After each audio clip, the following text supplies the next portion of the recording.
দিন শেষে মেয়েদেরকে খালি দোষারোপ করা হয়। কেন দোষারোপ করা হয়? মেয়েরা কি হাইদ্যা যায়? হাইদ্যা গেলেও যারা সঠিক পুরুষ, আমি হাইদ্যাও যদি আপনার কাছে যাই, আপনি আসবেন না। আপনি যদি সঠিক হয়ে থাকেন, আপনি আসেন কেন? আপনার ঘরে মা বোন আছে না? আপনি কেন আসেন? আপনি আসবেন, মজাও নেবেন, আবার বলবেন যে মেয়েরাই খারাপ। দিন শেষে মেয়েদেরকে কোন জায়গায় সম্মানটা দিচ্ছেন আপনারা? কোনো জায়গাতেই তো সম্মান দিচ্ছেন না। আমি মাননীয় প্রধানমন্ত্রী তারেক জিয়া স্যারের কাছে একটাই আবেদন, দেখেন স্যার, আপনারও একটা মেয়ে আছে, আমাদের মতো যারা আছে ওরাও আপনার মেয়ে। তো আমি চাই নারীদেরকে এই সমাজে অনেক ছোট করে দেখা হয়। তো আমি চাই যে আমার এই যে বিচারটা আপনার কাছে যেন আমরা সঠিক একটা বিচার পাই। আমি সঠিক বিচারের আশা করতেছি যে সবাই যেন আমার ভিডিওটা শেয়ার করে এবং তারেক জিয়া স্যার পর্যন্ত যেন যায়। কারণ আমার কাছে যথেষ্ট পরিমাণ প্রমাণ আছে, তারপরেও আমি অবহেলিত হচ্ছি। আমি একটা দলও করি, মোটামুটি প্রমাণও দিব, আমি একটা বিএনপির সাথে জড়িত আছি, দল করি, হ্যাঁ, তারপরেও তারা আমার বিভিন্নভাবে পচাইতেছে। আমি রাস্তায় বের হইতে পারতাছি না। ছেলের বোন জামাইরা বলতেছে আমি খারাপ। যাদের সাথে রাজনীতিতে মনে করেন রাজনীতি বিএনপি করি মনে করেন, তাদের সাথে তো চলাফেরা থাকতেই পারে। বলে যে রাজনীতির লোকের সাথেও নাকি আমার মিলামিশা হয়। এটি কোনো কথা? উনি তো মানে রাজনীতির লোকের ধরে কত ছোট করে কথা বলতেছে, ডাইরেক্টলি বলছে। মশুরের বিচার এটাই চাচ্ছি যে মশুরে আমার বিয়ের প্রলোভনা দেখায় সে আমার মানে খারাপ কাজ করছে, মিলামিশা করছে, এখন সে আমার বিয়ে করতে অস্বীকার করে। সে অস্বীকার করবে কেন? সে আমাকে বিয়ে করুক।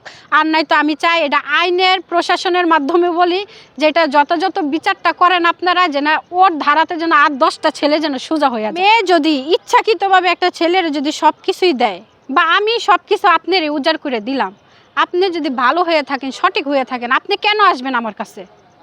আপনি তো এটা দ্বিধাবোধ লাগবে যে এটা দেহ ব্যবসায়ী, এটা একটা খারাপ মেয়ে, ওর কাছে আমি যাব না। আপনি কেন আসলেন? দিন শেষে দেখতেছি সমাজে যারাই ধর্ষণ মামলা করতেছে তাদের উপরে আঙুলটা তোলা হচ্ছে যে চামড়া ব্যবসায়ী, মানে এই ব্যবসায়ী মানে খারাপ, এই সে এটা। এই যে প্রিয়াকাণ্ডে নিয়ে যে বলছে, প্রিয়াকাণ্ডে সুন্দর যে দেখা বলছে যে ও খারাপ, ও খারাপ মানছি, ঠিক আছে, খারাপের কাছে কেন আসে? লাইলা বয়স হোক আর যাই হোক, ও লাইলার কাছে মামুন কেন যাবে? মামুন তো অবশ্যই স্বার্থের জন্য গেছে। তাহলে তা আমার কাছে যে মশুরে আসছে, তার তো লোভ লালসা ছিল দেখে তো আমার কাছে আসছে। তা আসার পরে এখন তার স্বার্থ শেষ হয়েছে, এখন সে আমার বিয়ে করবে না, এখন বলে আমি খারাপ। আমি খারাপ, বাংলাদেশের সবচেয়ে নিকৃষ্ট মানুষ আমি। সে আমার কাছে আসলো কেন? আমি ওইটার বিচার চাই। আর সে হয় আমার বিয়ে করতে হবে, নয়তো আমি প্রশাসনের উদ্দেশ্যে একটা কথাই বলি যে আমি এখন বাচ্চাটাও আমার নিরাপত্তা না, মানে আমি রাস্তাঘাটে বের হইতে পারতাস না। আমার বিভিন্নভাবে আসলে কিসের লোভে আপনার কাছে এসেছে? একটা পুরুষ কিসের লোভে একটা মেয়ের কাছে আসে জানেন না? একটা পুরুষের লোভ কিসের থাকতে পারে? একটা পুরুষ তো লোভে আসে একটা মেয়ে মানুষের ভোগ করার জন্যই তো লোভে আসে, এছাড়া আর কিসের লোভে আসে? না, অনেকে তো আবার এই যে আপনি যাদের কথা বললেন, অনেকে তো টাকা পয়সার জন্য গিয়েছে। আপনার কি অনেক টাকা পয়সা আছে কিনা? আমার কোনো টাকা পয়সা নাই আল্লাহ। আমার টাকা পয়সা থাকলে আমি কি সেলাই মেশিনের কাজ করতাম? আমার টাকা পয়সা থাকলে বের করে দেন আপনারা।